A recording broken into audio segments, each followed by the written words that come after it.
مرحبا بكم من جديد أعزائي المشاهدين. هذه مباراة تحت عنوان فضيحة كروية، مظلمة تحكيمية.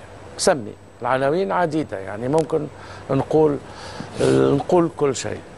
فتيجا، أنت كمحايد في هذه المباراة يهمني رأيك، وأريد أن أستمع إلى ما تقوله حسب ما شاهدته اليوم في هذه المباراة.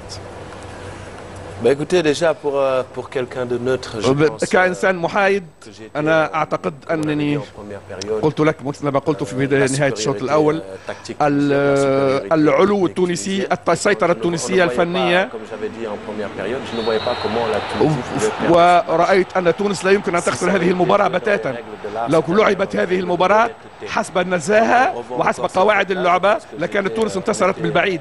عندما نرى هذه الصورة كنا كل واحد أمام تلفزيون مختلف، وأنا قفزت وقلت: ماذا يفعل هذا الحكم؟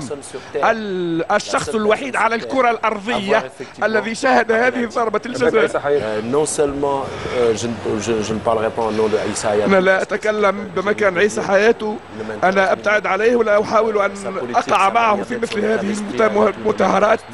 هو لا يهمني أبدا كشخص ولا كرئيس اتحاد، وقلت هذا عدة مرات في عدة بلاتفورمات تلفزيونية.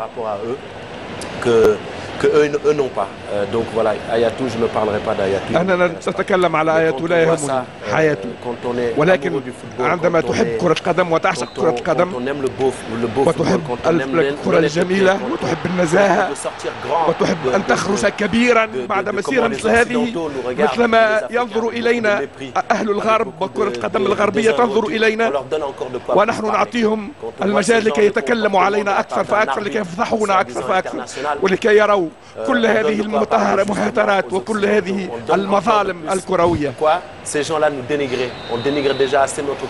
هؤلاء الناس من زمان وهم يحتقرون قارتنا، ونحن نزيدهم ونزيدهم أكثر فأكثر أسباب لكي يحتقروننا أكثر فأكثر بمثل هذه التصرفات وبمثل هؤلاء الحكام لكرة القدم.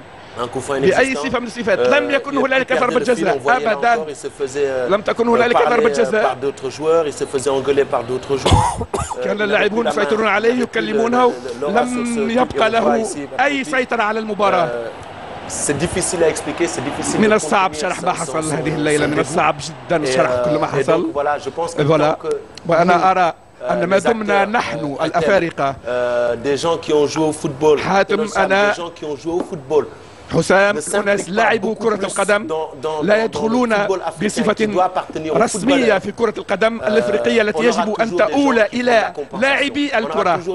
دائما ستبقى لدينا مشاكل. هؤلاء أناس ليست لهم أي علاقة بكرة القدم، وسيبقى لدينا دائما وأبدا أناس يفضلون فرق على فرق ويحابون فرق على حساب فرق، مثل ما وقع هذه الليلة.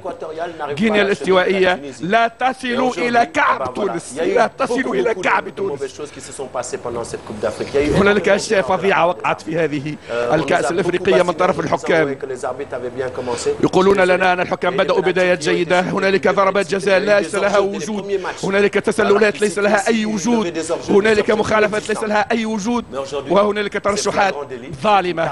اليوم ربع النهائي يشاهدها العالم كله، ورأينا الضعف الكبير لهذا الحكم، ورأينا الخبث من طرف الكاف.